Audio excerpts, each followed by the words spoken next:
Hey there, all you gutsy entrepreneurs. It is I, Dave Murray, the big guy at Mayniax Branding, and tonight, it's actually Sunday night. Shh, don't tell anybody.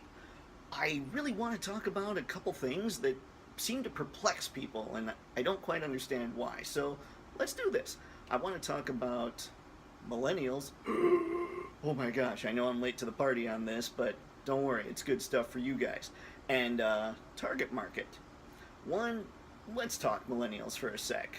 If any of you pay attention to a lot of other stuff we talk about the importance of the why. And the guy that really codified the idea of the why, the idea of the golden circle, is Simon Sinek. He has a talk that I'll put in the description down below where he talks about millennials and basically says, guys, guess what? It's not their fault. It's not the fault of millennials, it's the fault of generations before them, where they're pretty much, they're idealists. They want lives that matter. You know, and when we really think back to it, everybody wants lives that matter. So here's the secret that I think a lot of marketers are missing. Ready? It gets crazy. Millennials are people.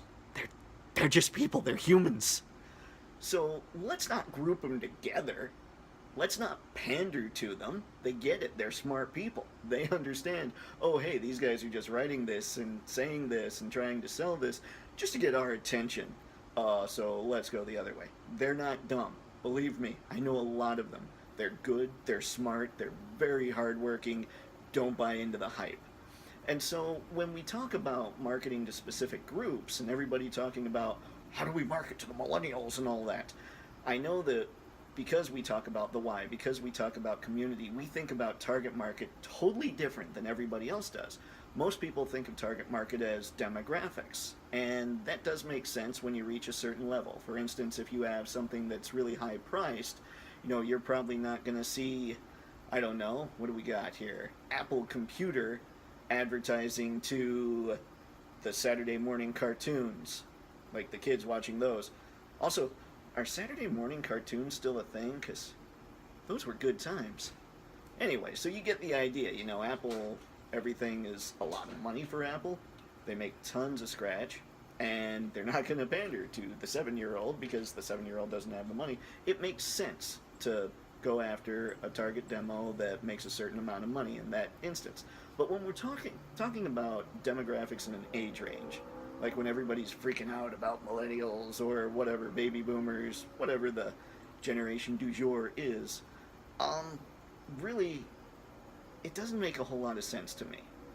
It's a mindset. You know, when we sit here and we say that we're all about entrepreneurs because we believe they're the ones to make the world a happier place, that spans generations. That's stuff where you're going to get millennials that agree, you're going to get baby boomers that agree, you're going to get everybody else that agrees. So, you know, I really am not so sure about the age thing. The only thing that we really know when it comes to going after specific ages, if you want to talk to baby boomers, you probably want to market a little more on Facebook. And if you want to talk to millennials, you want to market a little more on Snapchat, that kind of thing. If you are going to go after a demographic based on age, look at it nostalgically. Millennials, for instance, you could say, okay, we want millennial guys that are, you know, X amount of years old, make whatever. Don't pander to them by just calling them out directly. Sit there and talk about, hey man, remember when Michelangelo from the Teenage Mutant Ninja Turtles loaded up on pizza? Or when this guy from the Power Rangers did this? You know, it's things like that. You just appeal to nostalgia if you're really going after age range, but I really don't see the point of going after a certain age range because the fact is, if you're going to do that, if you're going to focus on millennials, what's going to happen is when they start dying off, so will your brand. It'll be done. So that's why I think more along the lines of psychographics and thinking this is how we think, the kinds of people that we're going to attract to work with us and the kinds of people that we want to work with are going to just think the same as we do, regardless of how old they are. Now, of course, we have a money range. You know, we'd like to work with clients that have a few $100,000 anyway, so they can afford to spend money on creating a brand without going broke. I don't want to see entrepreneurs going broke. I want to see them succeed. You guys are the heroes of the world. I guarantee it. So there you go. Think about target market a little differently and start treating millennials like people, because frankly they are. They're good people. Like I say, I know a lot of them. So that's it, guys. Everybody enjoy your Monday, which, okay, this is Sunday night, but like I said, I'm cheating. And as always, stay gutsy, gang.